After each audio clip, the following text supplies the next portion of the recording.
ஓர் அரசியல் பிரமுகரை ஒரு பள்ளியில் திறப்பு விழாவிற்கு முக்கிய விருந்தினராக அழைத்திருந்தார்கள்.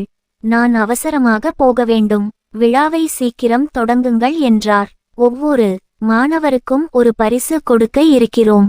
அவைகளை வழங்கிவிட்டு நீங்கள் பேசலாம் என்றார் பள்ளி நிர்வாகி.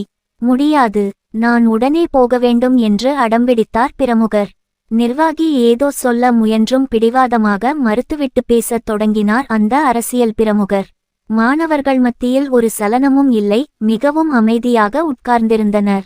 பேசி முடித்து புறப்பட்ட பிரமுகர், இதுதான் நீங்கள் மாணவர்களை உருவாக்கிய லட்சணமா என்று எரிச்சலுடன் கேட்டார். நிர்வாகி சொன்னார், ஐயா, இது காது கேளாதோருக்கான பள்ளி.